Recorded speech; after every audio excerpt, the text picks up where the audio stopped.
Hey guys, what's up? It's Alex here. Today we are here with the finale of F1 2014 career mode. Today here in Abu Dhabi for the final round of the season, and it's obviously double points as well, so it's a very important race. I spent quite a lot of time making sure I had the right setup, and you can see here is our best time in qualifying going onto the lap. Now you can see we've already got time good enough for P8, which is good, but obviously we want to try and get up the order a little bit because we need those double points. We might be able to leapfrog ahead of Vettel in the championship. And it's also important for Alonso behind us to not get in front of us, so we need to have as good a qualifying as possible. Surprising to see Hamilton down there in 7th currently, but in a minute we'll see him go up the order once again as you'd expect. But now down to the first sector split here. What time's it going to be? Pretty good there, only 2 tenths off Rosberg's time and 8 tenths up on our best time, so that's looking really good here as we go through the hairpin and up into this massive sort of straight with a little kink at the end of it. So got to make sure you get the right line down the straight because you don't want to be wasting much time going from side to side of the track. And you can see there Lewis Hamilton going to the top of the sheets there, and he is leading the qualifying session at current, and we're down to 9th place as well, so that's not good for us. But braking after the DRS zone, nearly missing the apex there, but we managed to get these done quite well there. And then up to the next DRS zone, you can see we've got my teammate and a couple of our other cars behind me there who are also on good qualifying laps here. Now up to the final sector, here we are. What time are we going to be down on the other guys, where we're actually 1 tenth down, just under 2 tenths down I should say, on Lewis Hamilton, and we've actually lost time on ourselves as well, so we hadn't actually had a great middle sector there, but it still put us close to Hamilton in pole position here. But here we are, the final sector of the lap here in Abu Dhabi. Can we get this done well and maybe get onto the front row of the grid, or are we going to slip further and further back? Let's see. Little bit of a hesitation turning into that corner there. That lost us a couple of attempts, then through there, done quite nicely. Then on the exit there, going onto the curbs, which probably did lose us a bit of time through here. And now just trying to make sure these final 2 corners here are done as best as possible. Maybe running a little bit cautious through these final couple of turns, not running over the curbs as much as I probably could have done to maybe get me a little bit of a better lap time. But here we are, across the start finish line, improving on our time up to P7, 1.170 I should say, off Lewis Hamilton on pole there. He's only 6 tenths ahead of Rosberg there, so that'll be interesting to see how those two get on the race, actually, to see if Rosberg can get any close. Obviously Rosberg has already won the championship, so that doesn't matter too much. But look at that surprise performer there in 3rd place, Nico Hülkenberg, less than a tenth, or just over a tenth of a session I could say, over Rosberg. So very good there from Hülkenberg. He's got 3rd place on the grid, and here we are with the race starting in P7. Let's go to the track here in our McLaren. This is going to be the final race, obviously, with McLaren. I've decided I'm not going to be renewing my contract. I know a couple of you guys wanted me to, but in all honesty, I want to make sure I get a new team. Sort of just make a little bit of a nice change in the career. I think staying with the same team for a 2nd season just makes it a little bit boring. So I'll definitely be moving teams from McLaren, but it's all up to what contract offers I get at the end of this race. And my one from Williams has actually been sort of took away now, so that's a bit frustrating. But there's always the option of just restarting the career mode completely if I want to, but I'll let you know at the end of this video what ends up going on. But here we are, 5 red lights here in Abu Dhabi, and they're out, and away we go in Abu Dhabi for the final race of the season. We've got Ricciardo to our left and Alonso to our left now as we go to the outside of the track and try and pick our way through a couple of cars here, and that's managed to get us up into 4th place here. And Rosberg is going to brake extremely early here. We're going to have to slightly change our lineup here as we try and go for the move on Hamilton here, running side by side with Lewis Hamilton, and we're going to do one of these Ricciardo style lunges down the inside, and we managed to get 2nd place in this race. Now we're going to try and catch up to Vettel as quickly as possible because we realise he's the person we're battling for P3 in this championship with, and if we can't get past him, he's definitely got 3rd. If we get in front of him here, this is a really good opportunity for me to go and maybe get 3rd place in the championship. Who knows, it's quite unlikely looking at the current point situation, but maybe just getting in front of Vettel here and then maybe slowing up the field a little bit, that could be our chance to maybe get 3rd place in the championship and maybe some more contract offers. Now I realise a lot of people say you can't win and lose a certain position in the championship in one race, it's over a whole season, but technically you can here in Abu Dhabi because obviously it's double points and none other races are. So in a way you can win or lose a certain position in the championship through this race. And a slightly odd line here, didn't really mean to do that. As you can see I locked up over the curbing and, well, sort of misjudgment there, and I went all over the curbs and ended up losing time here to Vettel in the lead. But having a really good first couple of sectors here was good for me, as I managed to catch up to the back of Vettel on lap number 2 here, managing slightly to pull away from Hamilton as well. Now, I've got to find a place to get past Vettel, because I realise in this final sector he is good and we are not so good. So really, it was about making sure I get these final couple of corners on this lap done well. And now this was my chance to look down the inside here with a very optimistic lunge down the inside. I was like, no, I can't be having that move, so I let him back in front here, and then I managed to get the cut back here and try and get past him. Looking down the inside, we managed to get the move done and up into the lead of the race. And at this point I was like, that wasn't really a fair move, was it? I sort of lunged up the inside, he was offline and everything. So when we get round to the start-finish straight here, I'm going to try and give Sebastian Vettel back his lead of the race. And it wasn't as easy as it looks, because I obviously didn't want to give up the place to Hamilton as well. So I was slightly lifting off and braking down the straight. So Vettel down the inside, he's got the position, yeah?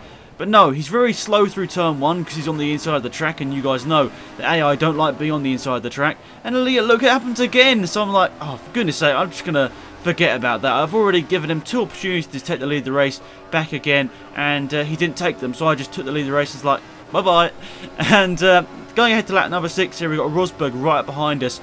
Not too sure what's happened to Vettel, but he seems to have slipped out of the top 3 here, and Ricciardo has managed to get himself into 3rd place. So Red Bull doing quite well here. Not the bad track for them, which I think a lot of people might have expected going into this weekend in the game. Down this really, really long straight, Rosberg, he's going to have DRS. He's going to easily get back past me here, but it's all about how I get back past him, if you will, because I've got to get into a slipstream, try and use that momentum and look down the inside here of Rosberg, and we managed to get that done. He's very early on the brake, so he managed to do a very nice lunge down the inside there and managed to get the move back. And there we are, back into the lead of the race. But it's not going to be that simple, is it? No, it is not, because this is our pit stop lap as well, so we've got to be quite cautious about what we do. We've got a bit more defensive down this second straight here, but Rosberg still manages to get the move done. And I think, yeah, Ricciardo looking for a move down the inside as well, but we try and get the cut back on Rosberg, doesn't happen. Rosberg, he's got a much faster car, so it's going to be, an ease in this last sector. He's going to pull away probably by a good old second, and the reason we were in the lead in the first place is because Vettel, out of all people, managed to get in the lead, and it wasn't one of the Mercedes, so we managed to catch Vettel. I doubt we were going to be able to catch one of those Mercedes if they got in front at the start of the race. So for us, it was lucky that Vettel was actually the person that ended up leading the race after the first couple of turns, because it actually meant we could actually end up catching him. But anyway, this is our pit stop lap, and you can see Rosberg has pulled away about a second or so. But here we are, here's our chance to actually gain some time in the pit stops, and slightly locking up. In real life, I might have lost a bit of my front wing there. I don't think I'd have destroyed my front end of my car, but I've definitely lost a bit of my front wing. And here we are. Here is the pit stops. And there's McLaren. We're going to pull into them. Very, very similar overalls for the pit mechanics on McLaren and Mercedes here. And, oh, we get out in front of... we get out in front, I think, of Rosberg. And what? I don't even know. I was thinking at the time, what happened there? But I went back and watched this a couple of times, and I realised that Rosberg's mechanics were actually holding a front wing. So Rosberg had actually lost a bit of his front wing there, meaning he came into the pits, they changed it for him, because they always do it for anyone. And somehow, against all odds really, we managed to get in front of Rosberg yet again, which is good. And now we're going to be going around the final corner on lap number 7. And a couple of cars obviously haven't pitted in front, so we're going to go across the line and try and get in front of these guys.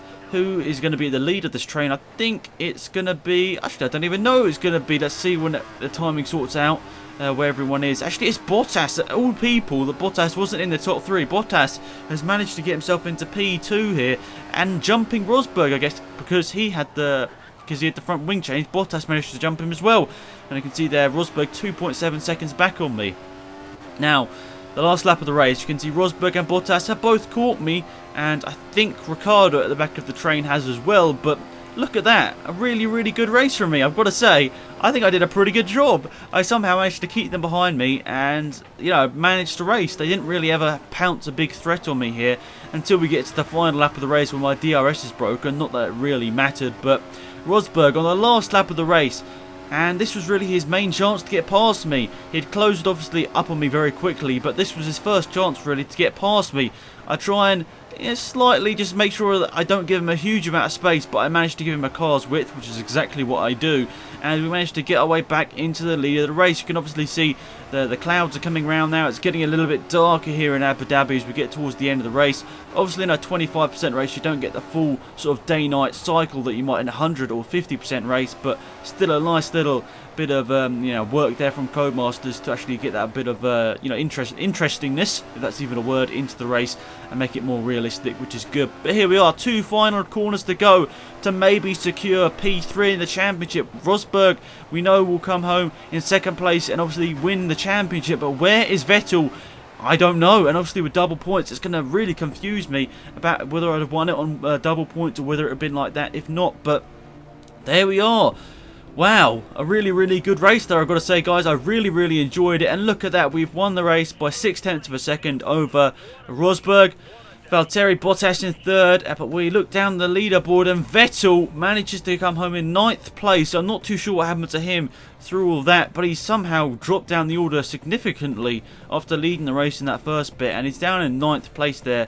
And you can see a very big gap there, Ricciardo to Raikkonen. Not too sure what Raikkonen was doing, but he was very slow throughout that race. And look at that, the DNFs. Very interesting to see that Hamilton, Alonso and Ericsson were the people to retire from that race, which was interesting. You wouldn't have expected to see 3 retirements at the end of the season. You'd have thought all of the teams would have worked it out, but very interesting to see there some times that you wouldn't maybe expect from people that retired from the race. Alonso, I think, actually might have got the fastest lap of the race even though he retired. So, wow, a very weird and interesting race there, guys. Hopefully you did enjoy it, and 3rd place in the championship. And not that actually far behind Hamilton in the end there, because obviously he retired from that final race where he probably could have got on the podium. But yeah, look at that, guys. A really good season. I know a lot of guys comment, oh, what an unrealistic sort of season this has been. But at the end of the day, do you want me to make it realistic or fun for you guys to watch? I think you guys would rather make it a fun video to watch. I'm not too sure whether you would, but that's just what I'd expect from you guys, to maybe see an enjoyable video over a realistic video. And hopefully going to next season we'll have a bit more of a competitive car in the first place, and we won't have to be just holding people up like we did in certain races this year. But here we are. We've won 3 races this season and we've won 2 of the last 2 rounds, so that's good. 75 out of 75 points in that final 2 races, which is really good, and I'm very happy about that. Rosberg happy as well, obviously, because he's won the championship by quite a big margin. I guess he'd rather he'd won it in real life than in a video game, but that's just that. Rosberg brings home the championship for Mercedes, and they win the Constructors as well, and we actually managed to get back 3rd place in the Constructors as well. But here is the season complete. 1 fastest lap, 1 pole position, average finishing position was 5th. We got 3 wins, 247 points. We'd won the we came 3rd in the Constructors Championship. We've beaten one of our rivals. We've won the teammate challenge. We've got a lot of objective completed and loads of career XP and a nice rank there as well.